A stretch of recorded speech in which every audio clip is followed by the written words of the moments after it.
Beverly Hills, California is known for fancy cars and luxury homes. It's also known for a residence called the Witch's House.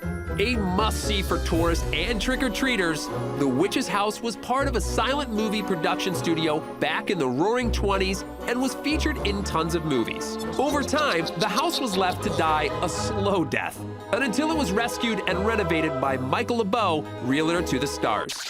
I had been showing this home, and I fell in love with what I could do with it. I bought it in '98 thinking, like most homers do, that I could do a quick fluff and remodel. 10 years later, the 3-bedroom, 4-bath house was reborn, and its storybook design intact. The front yard is in keeping with the theme.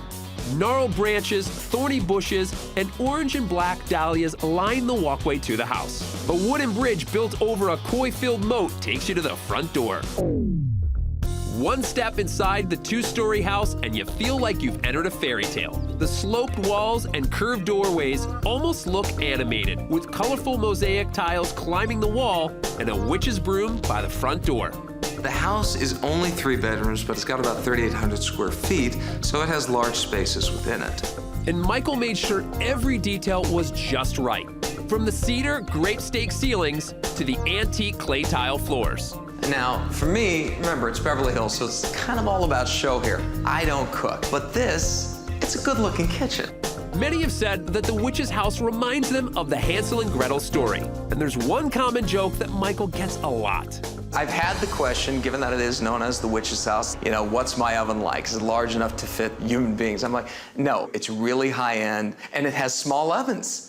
The kitchen might be a conversation starter, but the master bath gets all the attention. When you get the light coming through the color rondelles in the morning, it's just something kind of miraculous to wake up to. Of course, the towel holder is a beard. I mean, it's the Witch's House. These things happen. And this leads to the bedroom wing.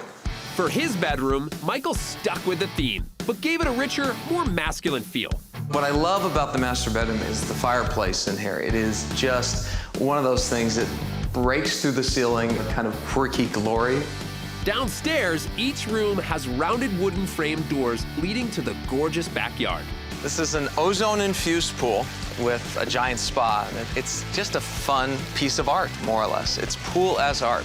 And with Michael's luxurious, yet eccentric taste and attention to detail, the Witch's House remains the fun and spooky place it once was. I mean, let's face it, the house is really odd.